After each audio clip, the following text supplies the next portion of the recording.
ನಮಸ್ತೆ, Anjana forms ವಿವೇಸ್ ಆರ್ಗ್ಯಾನಿಕ್ಸಿಂದ doctor Govindacharya. ನಾವಿವತ್ತು ಎರಡನೇ ಬಾರಿ ಉಳುಮೆ ಮಾಡಿ ಮತ್ತು ಭತ್ತದ್ದು ಪೈರ್ ಅಥವಾ ನೇಜು ಅಂತೇನು ಹೇಳ್ತೀವಿ ಅದನ್ನ ಹಾಕೋಕ್ಕೆ ರೆಡಿ ಮಾಡ್ತಾಯಿದ್ದೀವಿ. ಈಗ ನೋಡಿ, ನಾವು ಈಗ ಉಳುಮೆ ಮಾಡ್ತಾಯಿದ್ದೀವಿ. ಈಗ ಟ್ರ್ಯಾಕ್ಟರ್ ಕಾಣ್ತಾ ಇದೆ ಹಿಂದೆ. ಸೊ ನಮ್ಮ ಈ ಗದ್ದೆಯಲ್ಲಿ ಉಳುಮೆ ಮಾಡಿ, ಸೊ ಉಳುಮೆ ಮಾಡೋದು ಇನ್ನೊಮ್ಮೆ ಏನಕ್ಕೆ ಅಂದರೆ ಪೂರ ಹದ ಆಗ್ತದೆ, ಮಣ್ಣೆಲ್ಲ ಹದ ಆಗಿ ಒಳ್ಳೆ ಕ್ರೀಮಿ ಪೇಸ್ಟ್ ಥರ ಆಗ್ತದೆ, ಕ್ರೀಮ್ ಥರ ಆಗ್ತದೆ.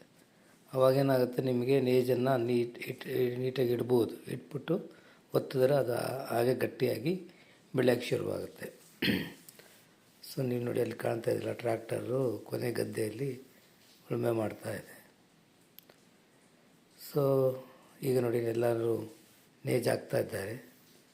ಭತ್ತದ ಪೈರನ್ನು ಎಲ್ಲ ನೆಡ್ತಾ ಇದ್ದಾರೆ.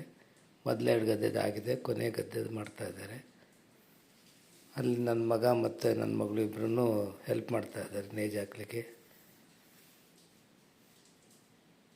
ಸೊ ಇದು ಆಲ್ಮೋಸ್ಟ್ ಆಗ್ತಾ ಬಂತು, ಕೊನೆ ಗದ್ದೆಯಲ್ಲಿ ಮಾಡ್ತಾಯಿದ್ದಾರೆ. ನೆಕ್ಸ್ಟ್ ಅಪ್ಡೇಟು ಬೆಳೆದ ಮೇಲೆ ಕೊಡ್ತೇನೆ.